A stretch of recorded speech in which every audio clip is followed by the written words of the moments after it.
Checking for cervical cancer.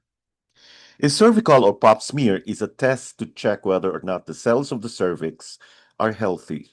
Cells are removed and analyzed for either the presence of a virus, which can cause cancer, or for precancerous cells, which can be treated before they can develop into cancer. Why this test is important. A smear is a screening test to help prevent cancer. Cervical cancer is thought to be caused mainly by certain types of a sexually transmitted virus called human papillomavirus. Therefore, women who have ever had any kind of sexual contact, regardless of when it was, should have regular smears. This includes lesbians and trans men who still have a cervix. You should also have smears even if you have had the HPV vaccine. However, if you have never had any sexual contact, you may decide not to have this test. Globally, cervical cancer is the fourth most common cancer in women.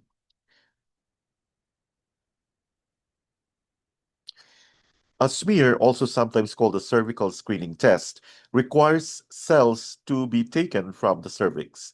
The vagina is held open with a speculum while the sample is taken. Cells are then examined for abnormalities.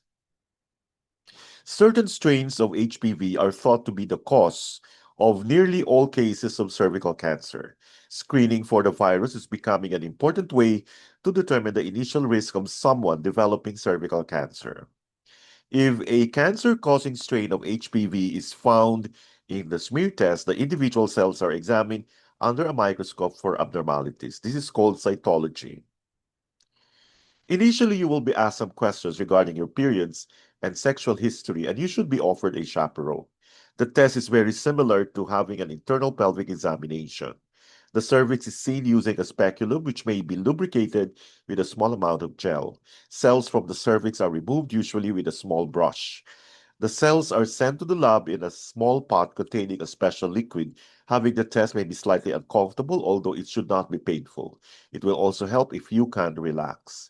You should avoid having a smear during a period and should not have intercourse or use spermicidal cream or jelly for 24 hours beforehand. You should receive your results in 2 to 4 weeks. Most people will have a negative or normal result. A positive result may indicate either the presence of the HPV or abnormal cells seen on cytology. The nature of the cell changes found will determine whether you are followed up with another smear or referred for colposcopy to examine the cervix in more detail. A negative or normal test would not require any action. You should have another routine smear in 3 to 5 years. An inadequate result means there were not enough cells in the sample and the test needs to be repeated. It does not mean anything is wrong. A positive or abnormal result would mean cancer-causing strains of HPV were found to be present in the sample. The sample will then be checked for any abnormal cells, and further tests or treatment will depend on whether or not any abnormalities are found. Thank you for your attention.